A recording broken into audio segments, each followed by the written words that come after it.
¿Qué tal, muchachos? Vamos a empezar con el tema, con el último tema del semestre y también el que yo considero dentro de todos los temas que se dan en las materias de física, a mi gusto el más complicado de todos. Este, Básicamente es la piedra angular de la electrónica. Aquellos que tengan interés en aprender programación, electrónica, es automatización o cualquier cosa que se le parezca, las entre más rápido las aprendan y mejor las aprendan, podrán ustedes sacar mayor provecho cuando se encuentren trabajando o en su formación profesional.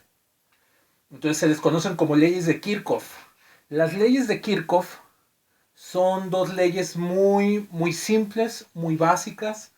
Es lo más elemental que existe en la electrónica y al ser tan elemental funciona para resolver de los problemas más complicados a los problemas más asquerosamente complejos.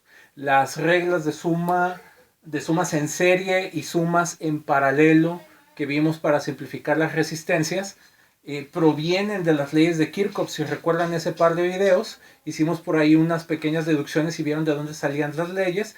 Básicamente ahorita se van a dar cuenta que lo que utilicé en esos videos en realidad fueron las leyes de Kirchhoff, nada más que no lo dijimos. Solamente hay dos leyes de Kirchhoff, no hay más.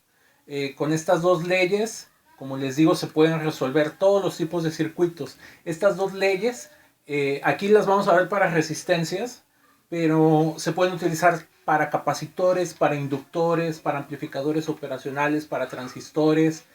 Toda nuestra tecnología electrónica se podría decir de alguna manera que en su corazón, en su núcleo, funcionan gracias a estas dos leyes. Entonces, la primera, y que a mi gusto es la más sencilla de entender, se le conoce como ley de nodos. La ley de nodos dice todas las corrientes que entran en un nodo corresponden a las que salen.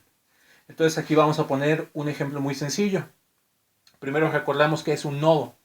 Un nodo es cualquier parte del circuito donde ocurran tres conexiones o más. Entonces aquí tenemos cuatro conexiones, cuatro cables, por lo tanto es un nodo. Esta esquina no es un nodo, solamente hay dos elementos. Aquí solamente hay dos. Este sí es un nodo. Hay uno, dos, tres. Y en los demás no vamos a encontrar nodos. De hecho, los únicos nodos que hay en el pintarrón en este momento es este de aquí y este otro que no lo pinté, pero vamos a ponerlo. Entonces, aquí vamos a suponer que tenemos cuatro corrientes. Estas cuatro corrientes en general pueden entrar y salir en cualquier dirección. Yo escogí que las naranjas entren y que las verdes salgan. Entonces todo lo que entra es igual a todo lo que sale. Para este dibujo en particular, la suma de I1 e I2 tiene que ser igual a la suma de I3 con I4. Aquí pudimos haber hecho alguna modificación. Por ejemplo, pudimos haber pensado que solamente I1 entraba y que I2 también salía. Entonces esta pasa para acá.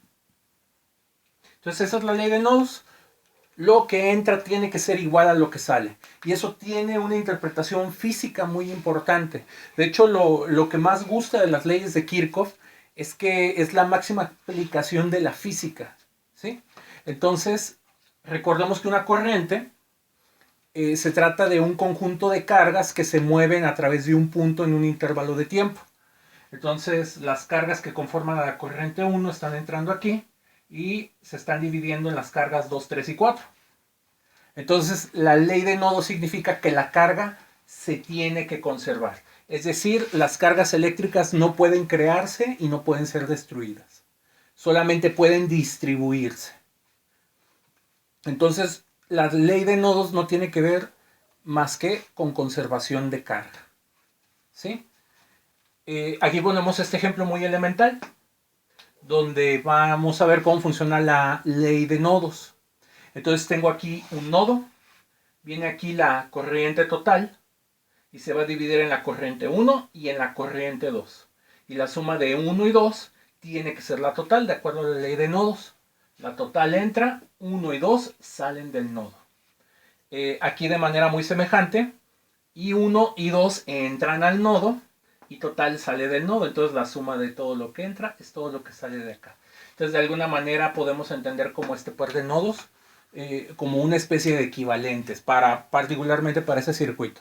Si ustedes simplifican ese circuito, que no lo puse ahí, pero ustedes ya lo saben hacer, en paralelo un tercio más un sexto da un medio, lo invierten, da 2 ohms. Entonces la resistencia equivalente de ese circuito es de 2 ohms. La corriente total es 4 volts entre el total, 2 ohms. 4 entre 2 da 2, es decir, la corriente total tiene que ser de 2 amperes.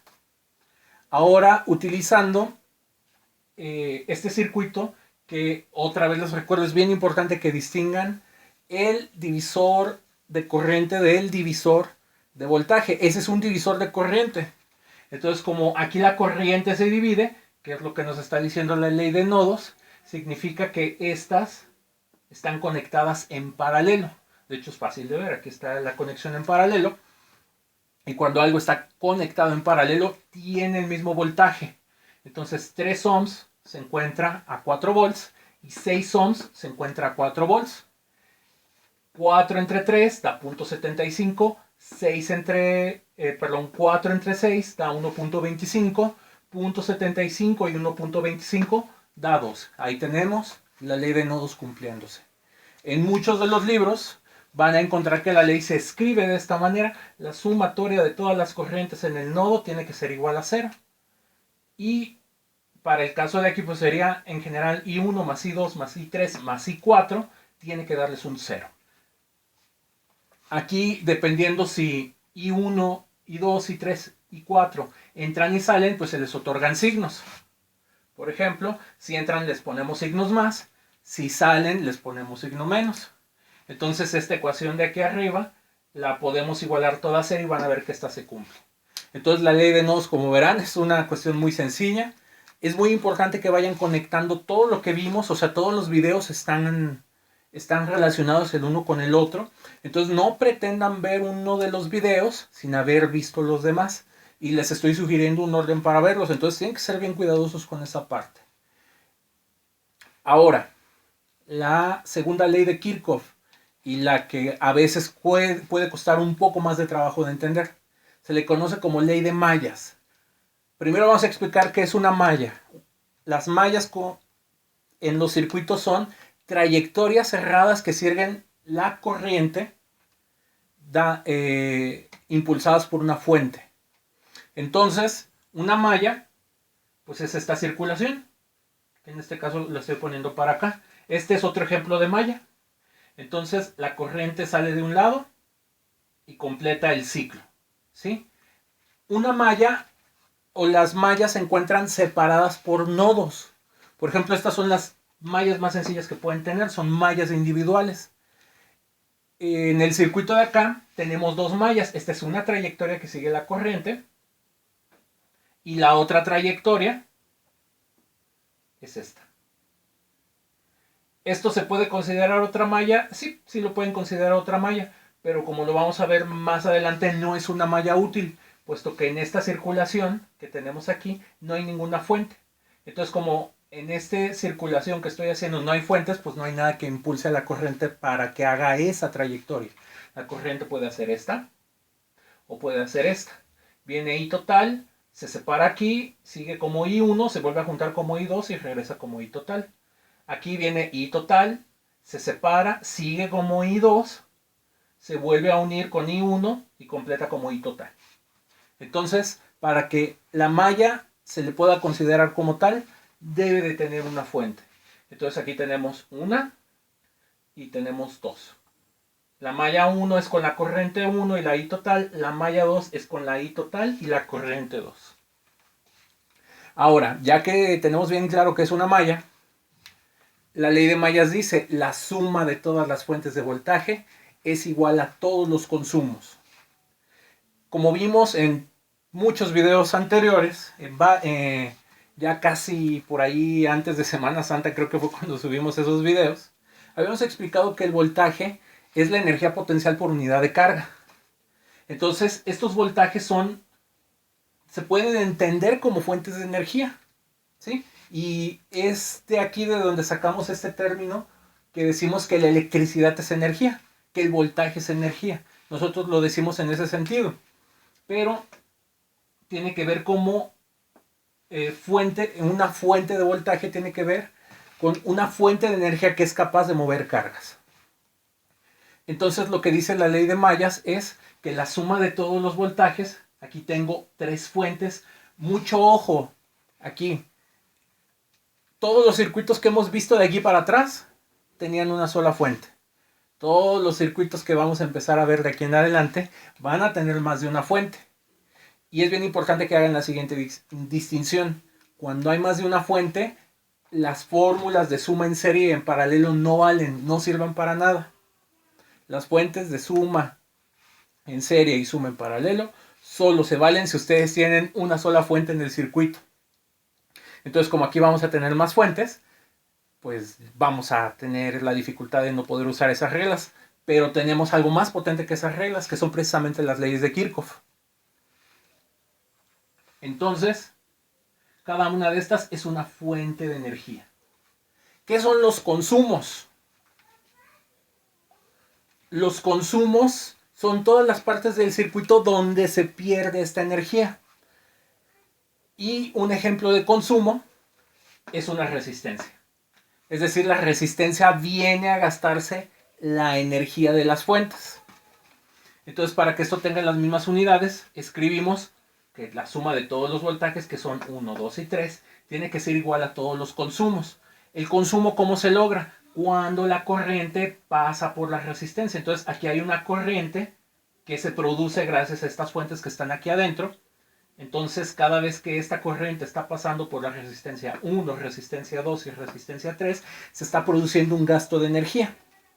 Por lo tanto, todas las fuentes de energía tienen que ser igual a todos los consumos de energía. Estos consumos de energía los escribimos como IR1, IR2 y IR3. Nada más pongo la I porque aquí solo existe una sola corriente. Ese circuito, recuerden, es un divisor de voltaje y en los divisores de voltaje siempre tenemos la misma corriente. Entonces la ley de Mayas proviene de una ley física muy fundamental que todos ya han escuchado hasta el cansancio en mis cursos, y es conservación de energía.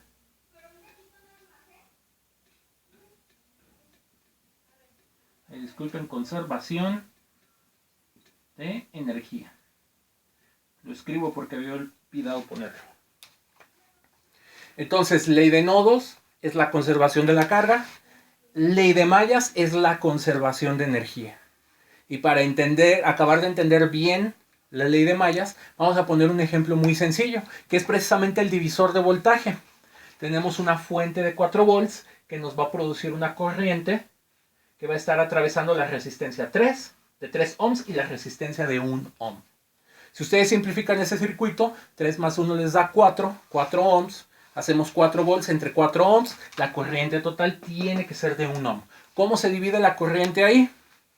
Perdón, ¿cómo se divide el voltaje? Como este es un divisor de voltaje, la corriente tiene que ser la misma. Entonces aquí viene un ampere y este ampere jamás se divide. La única forma en la que este ampere se podría dividir es si se encuentra con un nodo, pero como aquí no hay ningún nodo, no existe esa posibilidad. En la resistencia 3 pasa un ampere, entonces multiplicamos un ampere por 3 ohms, nos da 3 volts, entonces este consume 3 volts.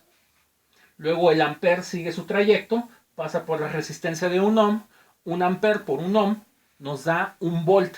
Entonces esta tiene un consumo de 1 volt. Por lo tanto, todas las fuentes, que en este caso nomás es 1, 4 volts, tiene que ser igual a todos los consumos. Aquí se consumen 3, aquí se consume 1. Y esta es la ley de Mayas, es decir, la energía no se crea ni se destruye. En este caso, solamente se repartió. Se repartió entre la resistencia de 3 ohms y de 1 ohm. Y les recuerdo, por eso le llamamos a ese tipo de circuito completamente en serie un divisor de voltaje. Entonces, por favor, estudien con mucho cuidado este video. Este video son los conceptos más básicos, más fundamentales. En los siguientes videos voy a omitir todo el tipo de detalles. Todos los detalles los acabamos de decir. Y nos vamos a enfocar para no generar muchos videos y que ustedes no tengan que invertir mucho tiempo. Los siguientes voy a procurar que sean muy cortos y que vayan directamente a la ejemplificación, que creo yo es como mejor se puede aprender todo este tipo de cosas.